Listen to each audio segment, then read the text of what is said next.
stop. We have another amazing guest for you today. We have with us Bob Martin. Bob is a professor of wellness and mindfulness coordinator at Elon University, and he draws on 4 decades as a criminal trial lawyer, Taoist, Buddhist, Christian practices, and a master of social work to help individuals and organizations transcend limiting narratives and reach their highest potential. Guided by his mentorship under a 72nd generation Taoist master and informed by brain science, Eastern and Western psychology, and spirituality, he now shares his unique blend of expertise through teaching, writing, and advocating for humanity's inherent goodness. Bob, welcome to the show. Oh, thank you so much for having me. Oh, and we're happy to have you as well. There's so much we can dig into here. I'm really excited about this in particular. But before we dive into it, we do like to have an icebreaker on the show. And the question for you today is, which cartoon character do you resonate with the most, and why? Oh, wow. What a great question. So I'll tell you what comes to mind right away. And I don't know what cartoon that it came from. I think it was the same one as Yosemite Sam or those. But it was this bulldog. And whenever he got thrown a bone, he would grab the bone and he'd float up to the sky, and then he would gently float down, and there would be hearts swirling all around him.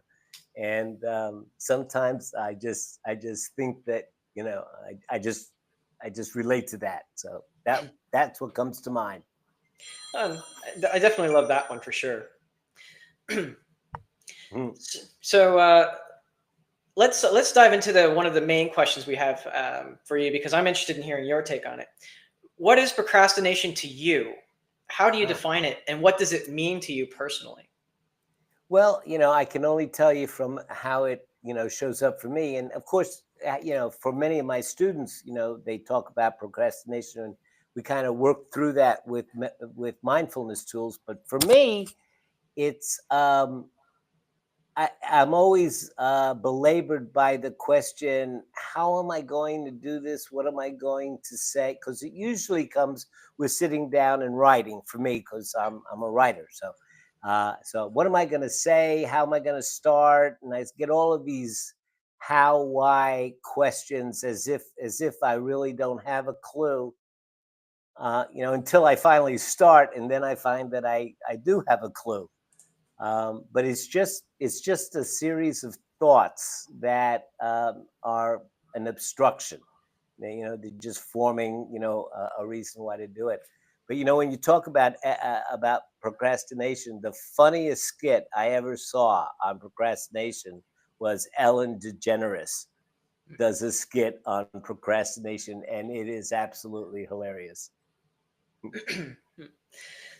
Excellent. Thank you for sharing that. And we know that there's no silver bullet, and you just mentioned use mindfulness and meditation as your secret sauce. Can you explain a little bit about that? In terms of procrastination, Well, in terms of procrastination, yes. yeah. So one of the things that we do as we practice meditation is we begin to understand that we're not our thoughts. Because when we're procrastinating and those thoughts come up, it's like they're very powerful things that kind of control us. They raise a sense of fear or foreboding in us, or distraction and the like.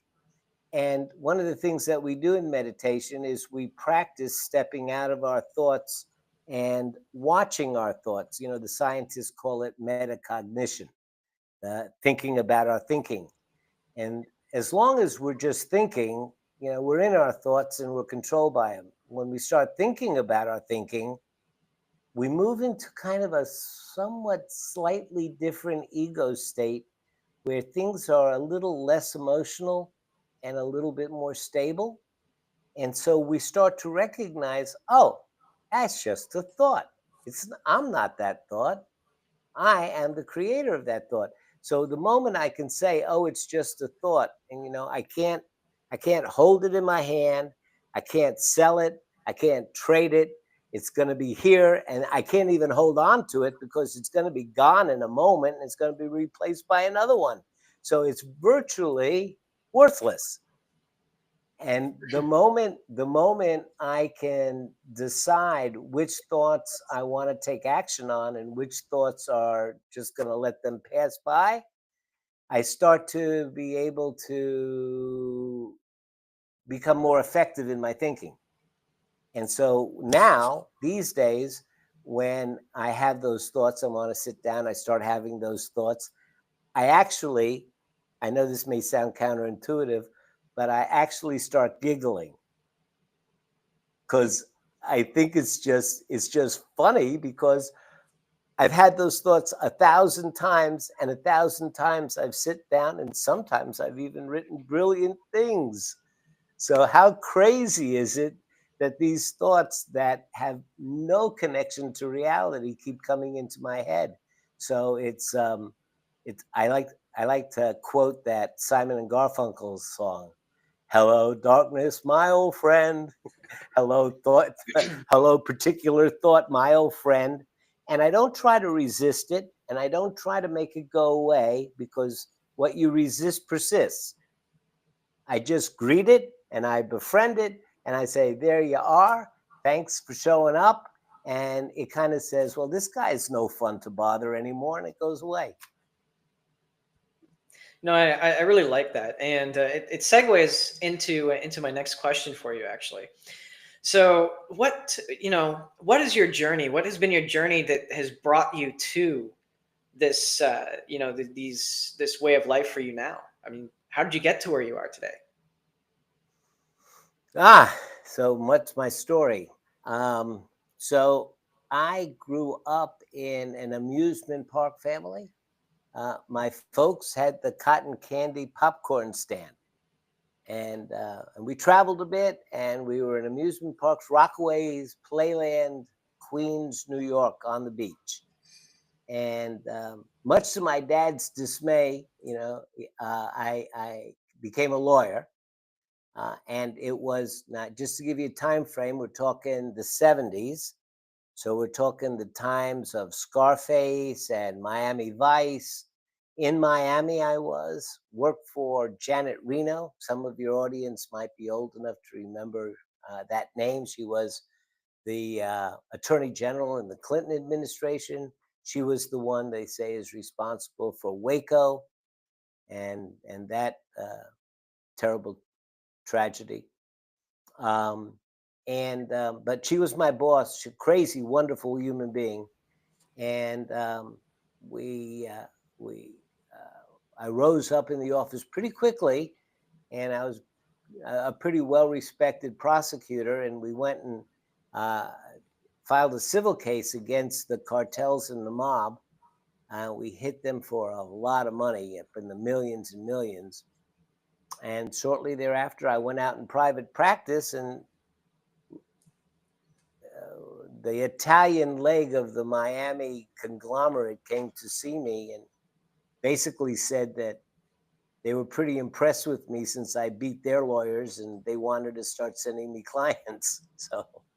So I became a mob lawyer, so to speak. Not like consigliere, but just getting a lot of referrals. And I was doing so well, so exceedingly well, and I was so full of myself. And I was just the cat's meow, and very well respected in my profession, and making a whole lot of money. Got my house paid off by the time I was 32, and just sitting on top of um, that particular world. But my personal life was going to hell, and I was seeing a therapist, and I was hanging out, doing too much of that. Again, it was the cocaine powder days, so use your imagination. And so I was seeing a therapist. I came to an important crossroads in my life, and at that point, I asked him this question: should I continue down this road that needs money and refinance my house, or not? And rather than giving me some nice therapeutic answers for which I was paying him, he picked up some coins and started throwing them on the table and making mathematical calculations and drawing strange lines, and resulting in an equal sign and then a number like 32. So he turned behind him, picked up this big book, opened it to chapter 32, and showed it to me. And the title of the chapter was Retreat. So, what happens when your therapist becomes a tarot card reader? You curse them out and you stomp out, you know? Uh, but it was it was the right advice. It was like it was tattooed on my head. So went to that business that I was trying to get going, and I just told everybody, "We're done. I'm out of money. We're closed. Sorry, goodbye." Pulled back from a lot of my excessive behaviors, and I found out that my therapist was a disciple, but he was also the English language editor for Master Watching Me, who was a 72nd generation. Now, think about that for a second. I figure out that comes to about 1,400 years of past and handed down wisdom.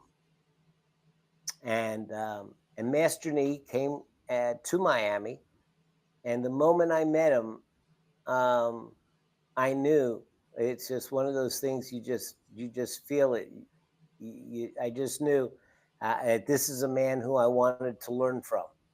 Now I grew up in a family where God wasn't a discussion. We didn't have any discussion about God. My parents' ancestors. My dad was Hungarian royalty. The Bolsheviks wiped out all of his ancestry.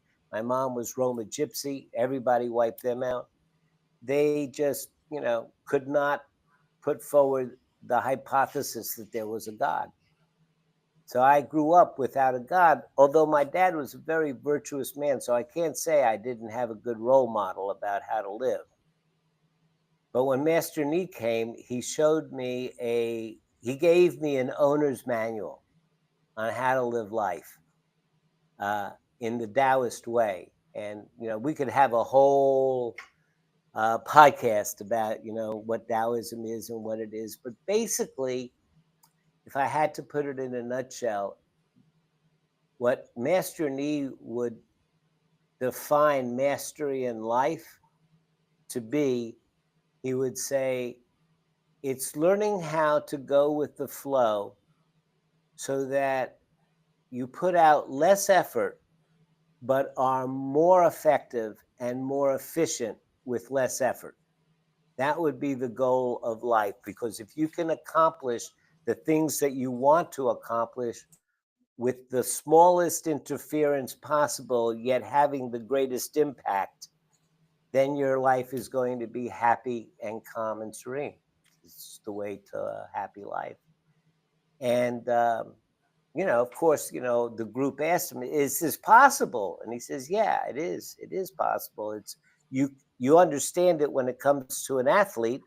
You say, oh, that guy was in the zone. He couldn't do anything wrong.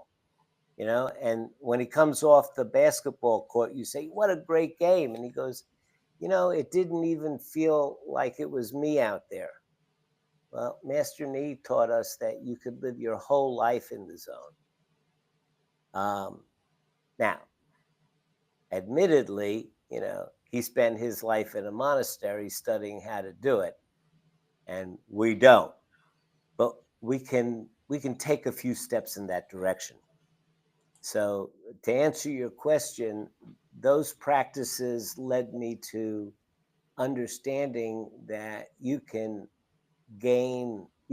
learn with happiness. You can learn wisdom if you can practice it, and as you practice it, you get better. There's just, I guess, one other little chapter. At that point, I ran into a little conflict with my mob clients, and everybody felt it was better if I left. So I moved to North Carolina. And when I got there, I had this beautiful opportunity presented to me of rewriting my life onto a blank canvas.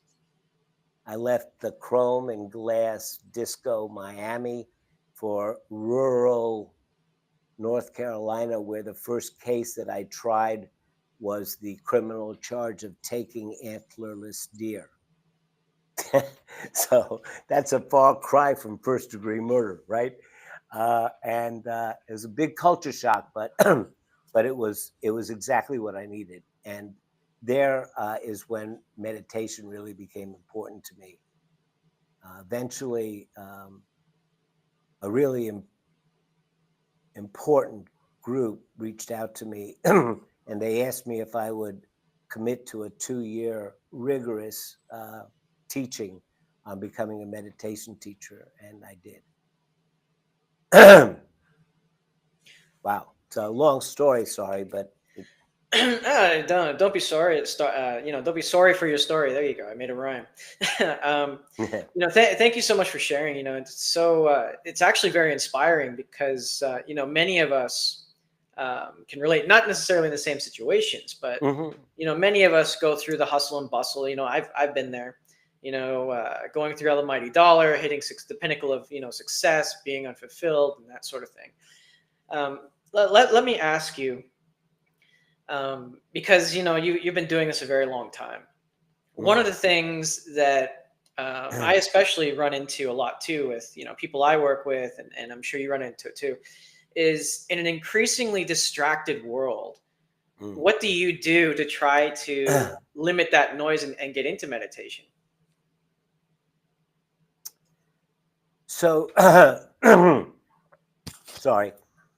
Let me pick up on two words that you used, and take them a step farther. You said limit that noise.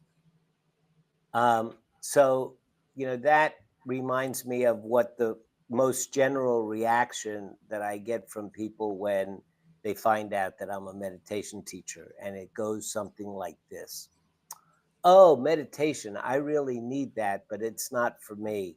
I tried that a couple of times. I sat down and tried to quiet my mind, and my mind just went crazy, and I had all these thoughts.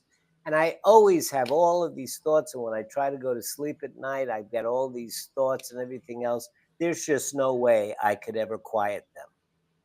So, and I always, metaphorically, I always wish I could just grab them by the shoulders and shake them and say, like, wait, wait. That's not what meditation is. It's not about quieting the noise, and it's not about intentionally quieting the mind, because you can't do that.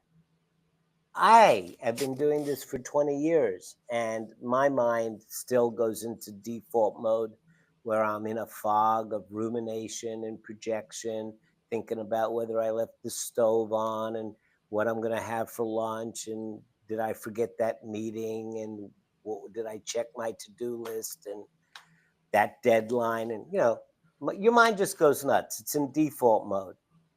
We can get into the brain science of it, why that happens, but it's totally natural and it's totally proper that your mind does that. And besides which, you don't want to be mindful all the time. That would be exhausting. It's good, to be able to just let your mind go, and it just goes on its own. It doesn't need any effort. So it's fine. Um, so then, if meditation is not quieting the mind, then what is it?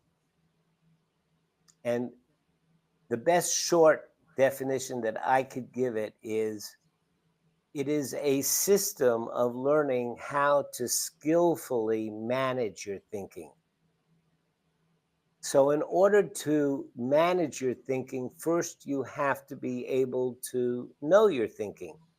You know, Anybody that's in business knows, what is the solution here? Well, what's the problem? What's the data? So that crazy thinking, those thoughts that you have that are running, that's all your data.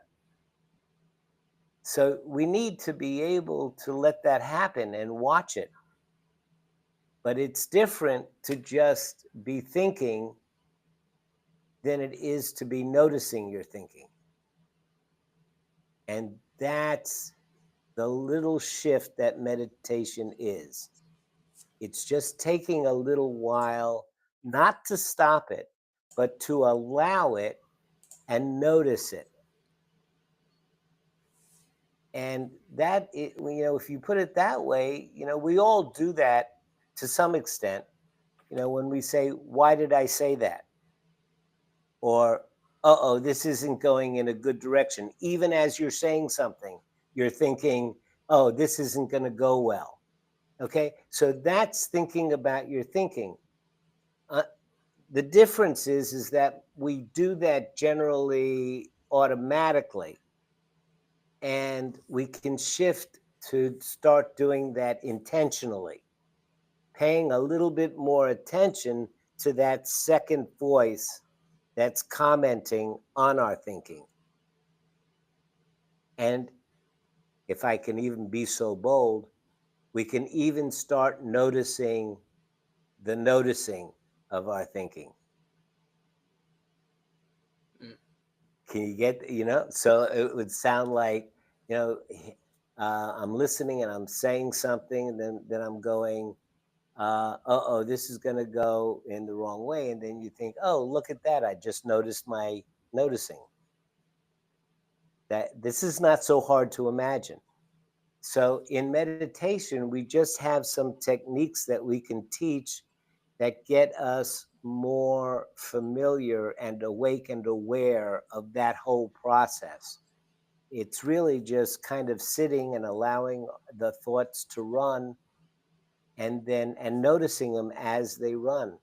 And soon we begin to notice that those are not who we are. When we notice that, when we get that, and when I teach my kids, and I say my kids because I do teach on campus. I also teach, I have a private practice where I teach, people online, but I do have classes on campus for credit. And so when I say my kids, that's what I mean. So I watch my kids, and I get to see their logs. And in about 2 weeks of practicing only 10 minutes a day, all of a sudden their logs start sounding like, oh, now I get what you're saying. Oh, now I'm understanding. Oh, now I have climbed up on the bank of the river and I'm watching my consciousness. I get it. And at that moment, it's amazing that for the rest of the course, they start noticing all of the conditioning that's been imposed upon them, that the conditioning is really where the thoughts are sourced, and that they have a say in the matter of accepting that or rejecting it. And so, this is what I mean by skillfully managing. We get to watch our thoughts, and eventually we get to ask ourselves, gee, is that thought helpful? Or is it get in my way? And I'm not going to try to make it go away. I'm just going to watch it, and I'm going to notice how many times it comes. And I often think it's kind of like my thoughts are a silly little brat, and it wants to bother you. And the more attention you give it, the more it bothers you. Like a little kid, who's coming and doing something, you say, stop that, stop that. You got to stop that. And the more excited you get, the more they do it. But if you just say, oh, Jimmy, I don't want to play that game. You go ahead and play it. I'm going in another room, or I'm just going to sit over here and read my book. You go do what you want. Eventually, Jimmy goes, this isn't fun anymore. And they leave and they stop. And that's how your thoughts are. If you just allow them to be, after a while, they kind of almost as if they get bored and say, I'm going to go somewhere else. And they stop coming. So slowly you start sorting through it all, and it's like cleaning out the attic of the conditioning, and you start to really craft the person who you decide you want to be. And there's an incredible freedom in that. No, I definitely like that, and I also have a question as well. Going back to just recent developments. I mean, I'm going to say recent. Last Mm-hmm. 20 years, I guess. Mm-hmm. between things like social media, there's thoughts that come in, and they're not even our own thoughts even sometimes, right? So Right. would you say that it again, you mentioned how studying in a monastery is very different. Do you think it's more difficult, say now, to um, maybe not difficult, but more of a challenge to sort through it now than it would have been, say, 10 years ago? No, no, I've been teaching for 2 decades, and I teach people that have ADHD. I teach kids that come out of the foster and juvenile justice system. I teach corporate CEOs. I teach single moms. I don't see any difference between any of it. Hmm. This is not time relevant. It's not even skill relevant or or education relevant. It's not. It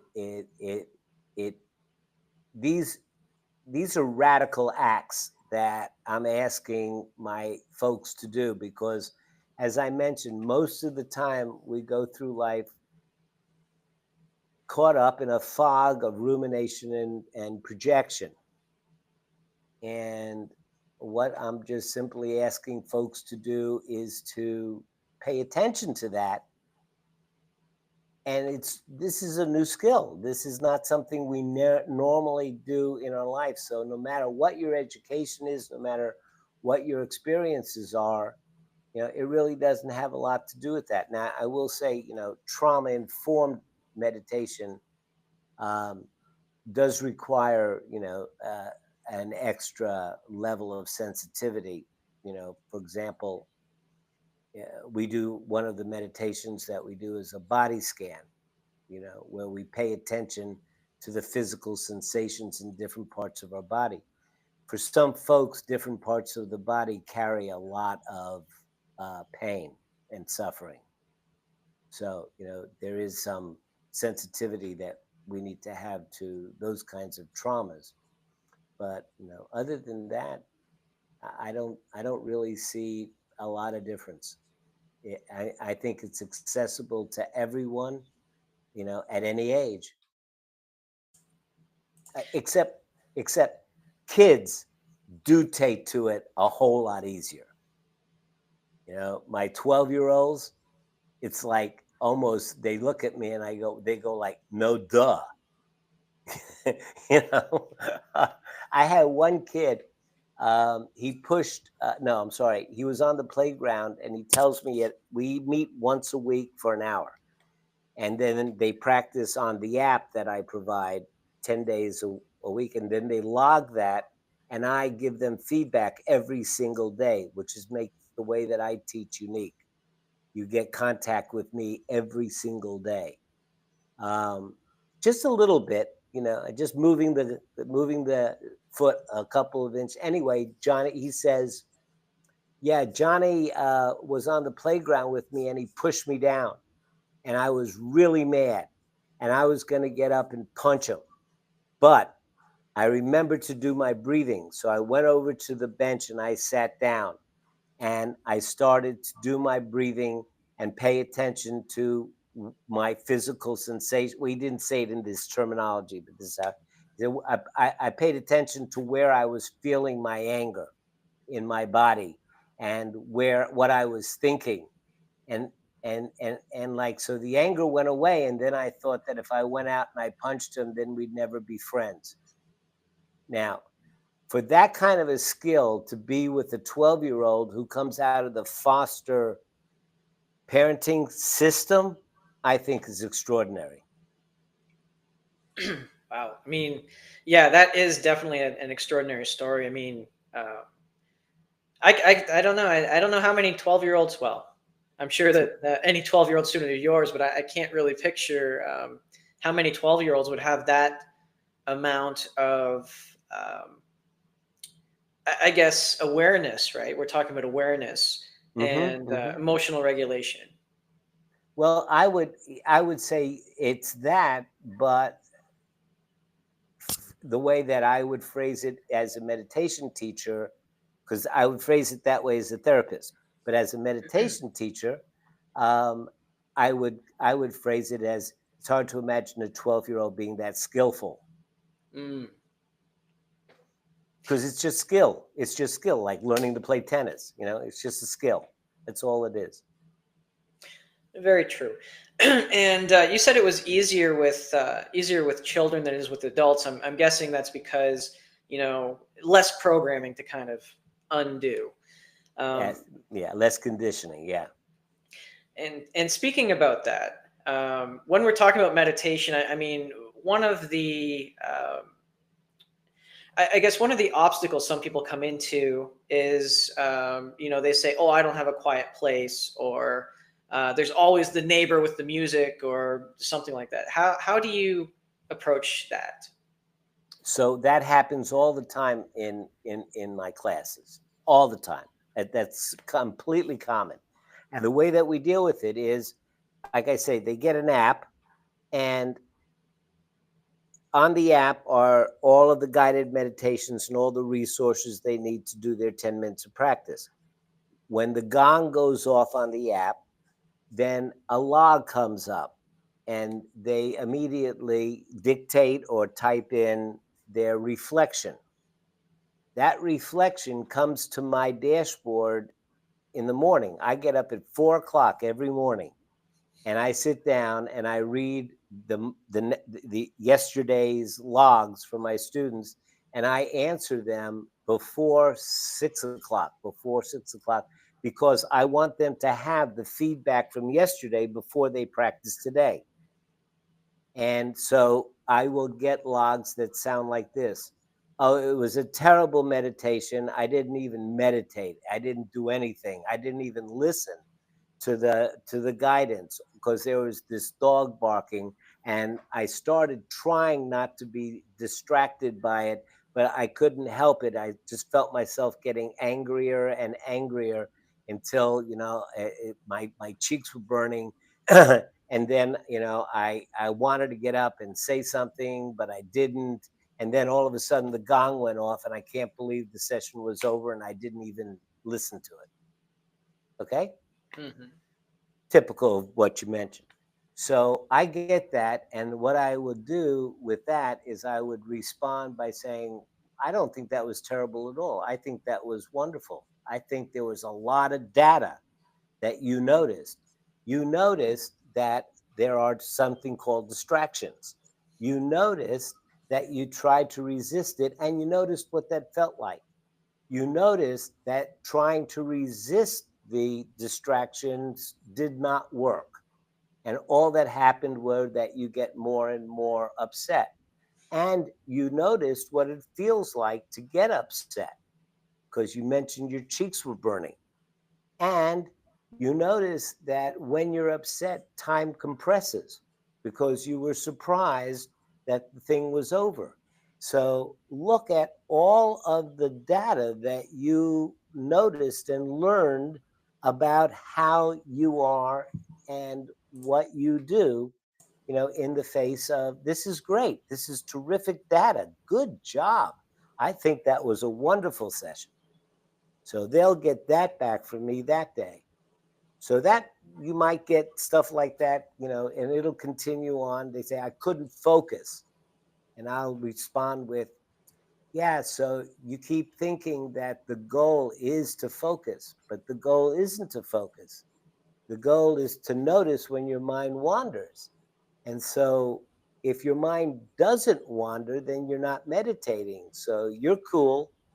And they continue to use the focus. So I say, tell you what, let's see if we can use a different word than focus because focus has a lot of baggage. Let's use wandering. So from now on, when you want to tell me that you couldn't maintain focus, just say it this way, say, my mind wandered. Now, if I can start to even change their language, if I can start to move them into a different perspective, then a couple of weeks of that, and all of a sudden, the freedom breaks through, the conditioning breaks up, and the freedom. Oh, I get it. Oh, now I thought it was work. Now it's fun. And that, so with that, that's how I handle it with the daily adjustments. it takes a little while, couple of weeks, because people are pretty attached to, I got to concentrate, I got to focus, I got to be this particular way. It's good to focus. It's bad to lose your focus. It's good to concentrate. It's bad to be scattered.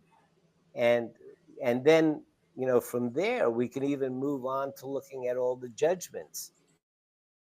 Because I'll give you a little tip for your audience here. I love to quote the Bible in this regard.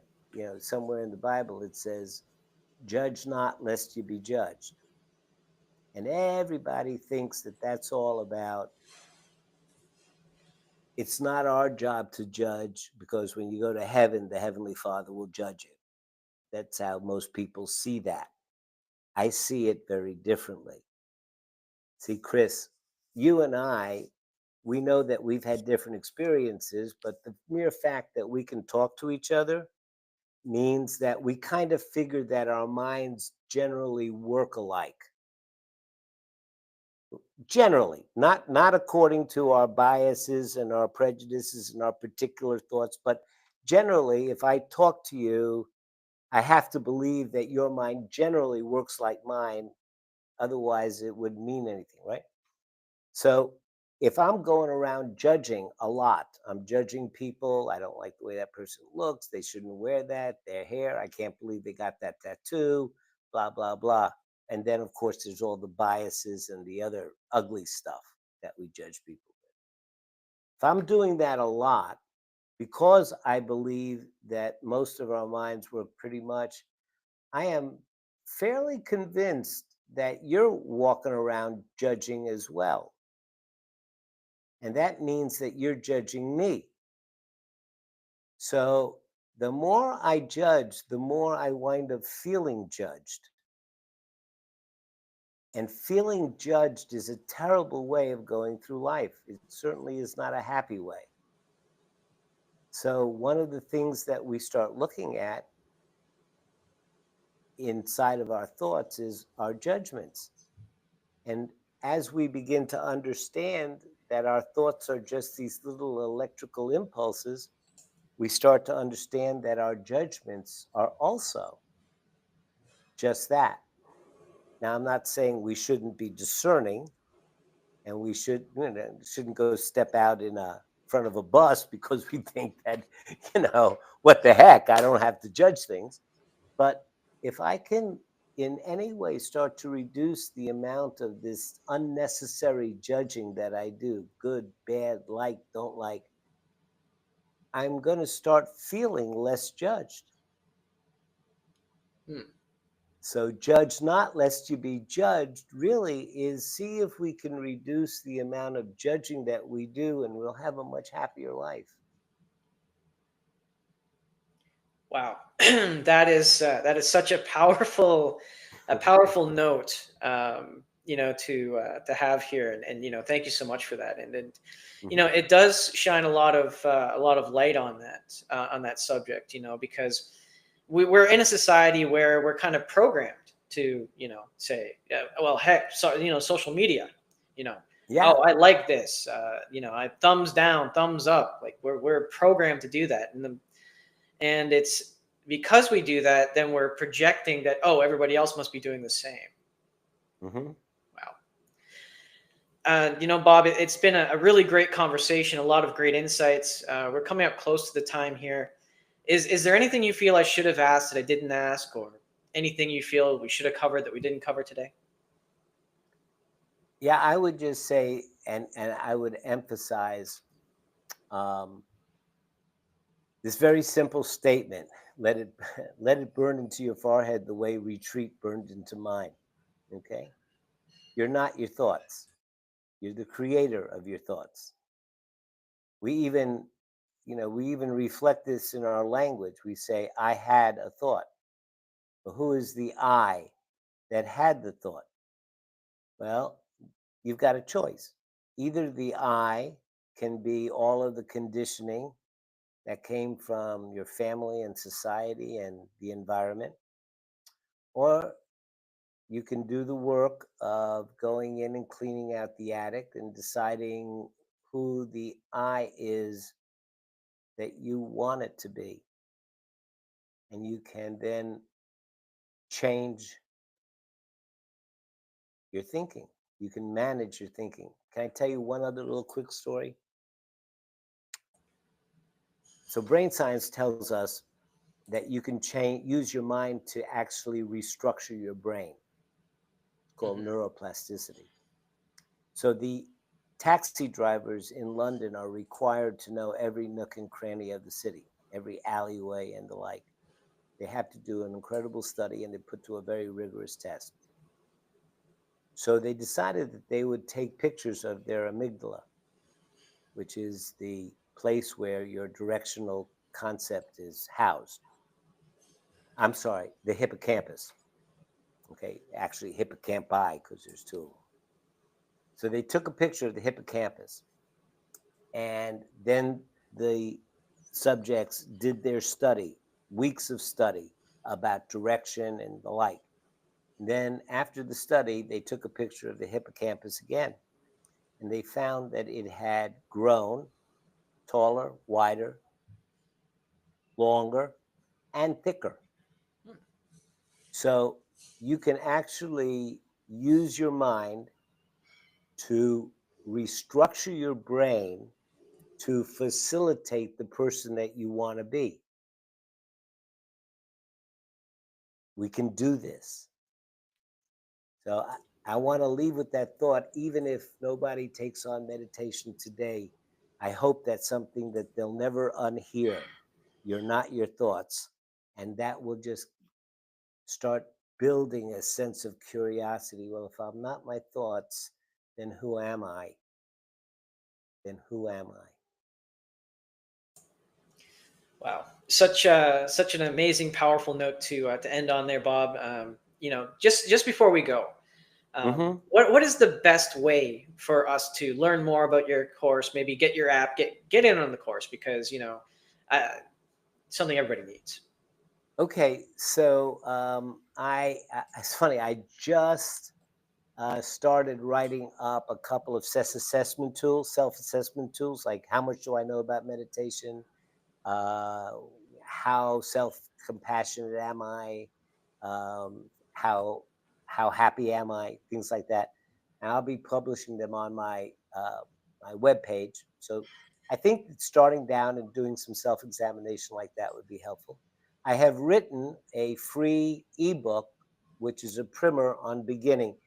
Is it for me? What is it? What is it not? How to get started, and where are the resources? So you can go to my webpage and download that.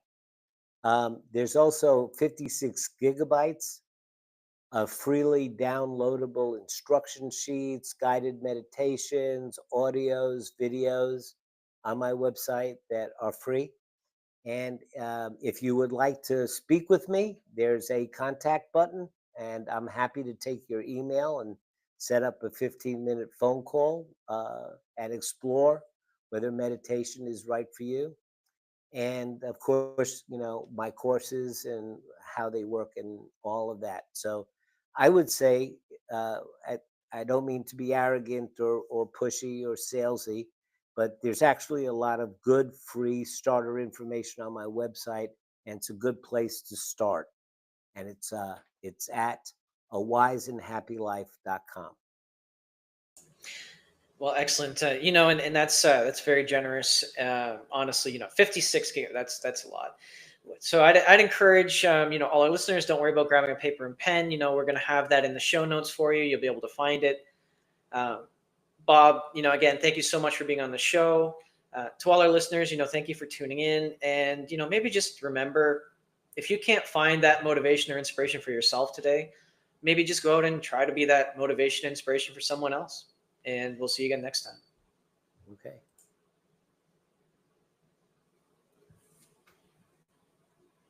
Powerful stuff. Powerful stuff. I mean, I